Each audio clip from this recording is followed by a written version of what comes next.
Study Grip, Gateway to Digital Knowledge. Hi guys, I am Professor Wahid Alvi. Welcome to Study Grip. हम discuss कर रहे हैं hybridisation को. Now we discuss sp2 hybridisation. जैसा कि मैंने आपको पहले भी कहा था कि sp2 हाइब्रिडाइजेशन क्या होगी, जिसमें 1s and 2p atomic orbital intermix होते हैं. जब 1s और 2p एटॉमिक इंटरमिक्स होंगे तो they form 3sp2 hybrid orbital. That hybridisation is called sp2 hybridisation. sp2 hybridisation क्या होती है? The hybridisation in which 1s and 2p atomic orbital having different shape and energy intermix to form 3 new equivalent hybrid orbital having same shape and energy. That process is called sp2 hybridization कहलाएगा. इसकी example हमारे पास है ethene. Ethene में बच्चों क्या होता है? Carbon carbon double bond होता है और tetravalence is satisfied by bonding with 2 hydrogen atom. के कार्बन कार्बन डबल बॉन्ड होता है और टेट्रावैलेंस सेटिस्फाइड करने के लिए हर कार्बन 2 हाइड्रोजन के साथ बॉन्ड बना रहा होता है. क्योंकि हम ये पहले भी डिस्कस कर चुके हैं कि ऑर्गेनिक कंपाउंड में हाइब्रिडाइज कौन होगा? ईच कार्बन, हर कार्बन हाइब्रिडाइज होगा. तो हम फर्ज करने पहले लेते हैं इस कार्बन को. कार्बन का एटॉमिक नंबर है 6, 1s2 2s2 2p2. ये वैलेंस शेल. तो इंटरमिक्स होता है वैलेंस शेल, सेंट्रल एटम का वैलेंस शेल. पूरा एलिमेंट इंटरमिक्सिंग में इन्वॉल्व नहीं होता. Only valence shell of central atom take part in intermixing. तो वैलेंस शेल कौन सा है? Second, 2s2 and 2p2. s में 2 इलेक्ट्रॉन, p में 2 इलेक्ट्रॉन. अब ये ग्राउंड स्टेट है, अनस्टेबल स्टेट है, डाइवैलेंट फॉर्म है. तो इलेक्ट्रॉन जंप करके p में चला जाएगा. s में 1 इलेक्ट्रॉन, p में 3 इलेक्ट्रॉन. तो ये क्या है? टेट्रावैलेंट फॉर्म है, स्टेबल फॉर्म है और एक्साइटेड स्टेट है. तो अब बच्चों ऐसा है कि हमने पढ़ा था हाइब्रिडाइजेशन का ये रूल है कि सिर्फ एम्प्टी ऑर्बिटल इंटरमिक्स नहीं होते, half filled and full filled take part in intermixing. कि सिर्फ जो एम्प्टी होता है वो इंटरमिक्स नहीं होता, हाफ फिल्ड और फुल फिल्ड इंटरमिक्सिंग में इन्वॉल्व होता है. अगर हम यहाँ पे देखें, ये जो 2s है ये भी हाफ फिल्ड है और 2p के जो तीनों एटॉमिक ऑर्बिटल हैं 2px 2py 2pz ये भी हाफ फिल्ड हैं. तो इसका मतलब इनमें से कोई भी एम्प्टी नहीं है. तो ये सारे के सारे इंटरमिक्सिंग में इन्वॉल्व हो सकते हैं. अगर ये सारे इंटरमिक्सिंग में इन्वॉल्व होंगे तो क्या होगा? 1s एंड 3p इंटरमिक्स होंगे. तो कौन सी हाइब्रिडाइजेशन होगी? जब 1s और 3p इन्वॉल्व होते हैं, 1s एंड 3p, तो कौन सी हाइब्रिडाइजेशन होती है? sp3. और टोटल कितने एटॉमिक ऑर्बिटल इंटरमिक्स हुए? 1s and 3p. Total intermix हुए हैं 4. तो इसके नतीजे में क्या फॉर्म होंगे? 4sp3 हाइब्रिड ऑर्बिटल फॉर्म होंगे. कि अगर ये सारे के सारे 1s और 3p इंटरमिक्स हो जाते हैं तो ये इंटरमिक्स होकर फॉर्म क्या करेंगे? 4sp3 हाइब्रिड ऑर्बिटल फॉर्म करेंगे. और हमने पहले पढ़ा हुआ है कि ये जो हाइब्रिड ऑर्बिटल हैं ये ओवरलैप करके always form sigma bond. Hybrid हमेशा सिग्मा बॉन्ड फॉर्म करता है, ये पाई बॉन्ड फॉर्म ही नहीं कर सकता.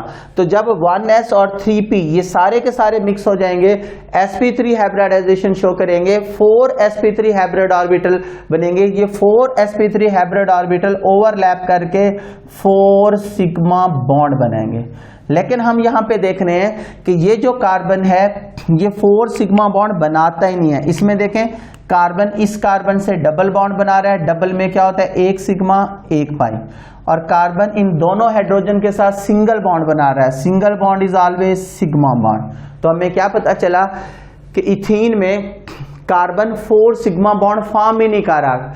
तो इथीन में हर each carbon show 3 sigma bond and 1 pi bond. और इस तरह ये कार्बन भी form 3 sigma bond and 1 pi bond. तो अब प्रॉब्लम फिर यही आता है कि अगर ये सारे एटॉमिक ऑर्बिटल इंटरमिक्स हो जाते हैं तो इसके नतीजे में sp3 हाइब्रिडाइजेशन होगी. 4sp3 हाइब्रिड ऑर्बिटल बनेंगे.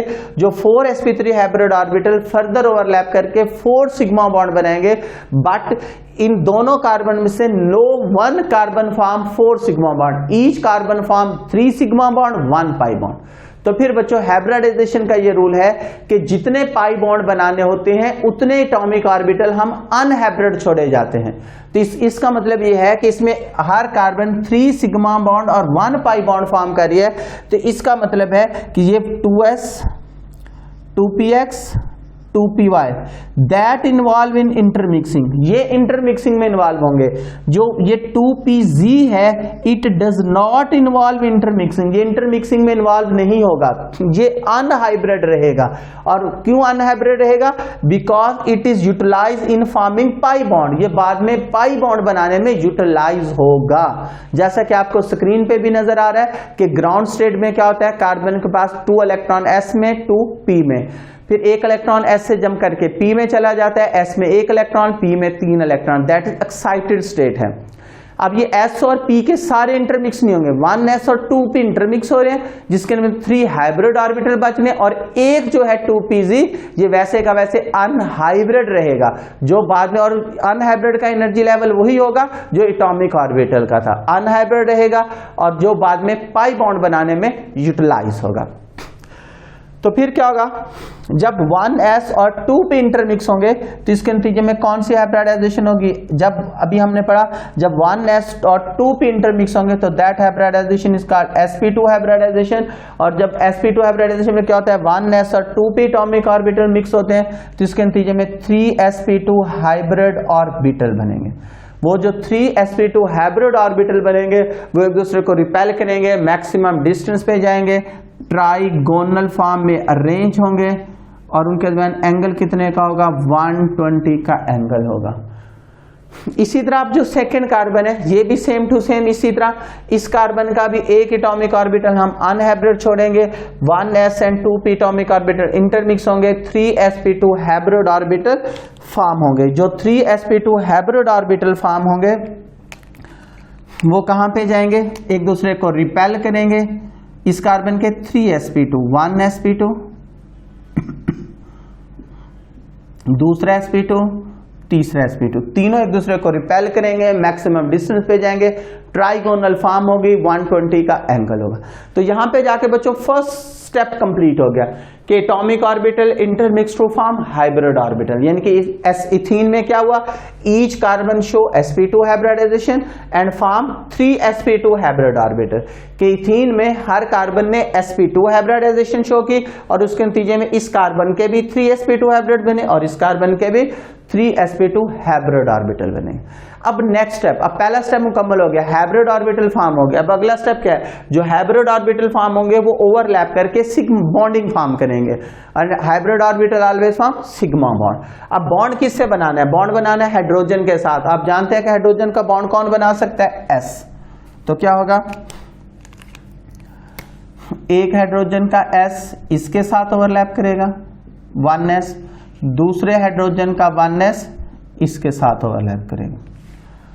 तो ऐसे आपस में ओवरलैप करेंगे, और उस ओवरलैप से क्या होगा, क्या अब इस हाइड्रोजन का 1s ओवरलैप किससे कर रहा है, कार्बन के sp2 के साथ, और ओवरलैप ये ओवरलैप हो रही है। और ओवरलैप कहां पे हो रही है, उस लाइन के ऊपर, वो लाइन जो दोनों न्यूक्लियस को मिला रही है, ज्वाइन कर रही है, उस लाइन के ऊपर ओवरलैप हो रही है। Overlap on the line joining the two nucleus, that is का linear overlap, and linear overlap form sigma bond. तो इसका मतलब ये है कि कार्बन हाइड्रोजन कौन सा बॉन्ड बनेगा, सिग्मा बॉन्ड बनेगा। इसी तरह ये कार्बन भी हाइड्रोजन के साथ बॉन्ड बनाएगी, और ये बॉन्ड भी क्या होगा, कार्बन हाइड्रोजन लीनियर ओवरलैप से बनेगा, ये भी सिग्मा बॉन्ड होगा। अब उसके बाद जो कार्बन कार्बन बॉन्ड कैसे बनेगा, ये कार्बन का है sp2, ये दूसरे कार्बन का sp2, ये sp2 आपस में ओवरलैप करेंगे, और ये ओवरलैप ही कहां पे हो रही है, उस लाइन के ऊपर जो दोनों न्यूक्लियस को मिला रही है, उस लाइन के ऊपर ओवरलैप होगी, और इससे भी कौन सा बॉन्ड बनेगा, लीनियर ओवरलैप होगी, और इससे भी सिग्मा बॉन्ड। तो ये कार्बन कार्बन बॉन्ड किसके ओवरलैप से बन रहा है, इस कार्बन का भी sp2 ओवरलैप कर रहा है, इस कार्बन का भी sp2 ओवरलैप कर रहा है, और ये बॉन्ड बन रहा है sp2 की लीनियर ओवरलैप से। किससे बन रहा है, sp2 लीनियर ओवर, और ये बॉन्ड क्या होगा, sp2 सिग्मा।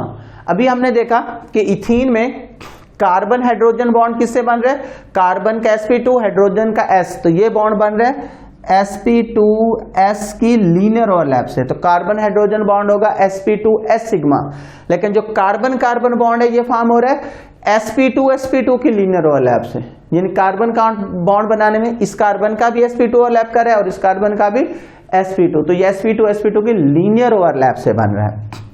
अब इसी तरह इस कार्बन के साथ भी 2 हाइड्रोजन लगने हैं, तो हाइड्रोजन का बॉन्ड बनाते हैं 1s, एक हाइड्रोजन का 1s, दूसरे हाइड्रोजन का 1s, ये 1s ओवरलैप करेंगे, ये ओवरलैपिंग रीजन, तो बॉन्ड बनेगा।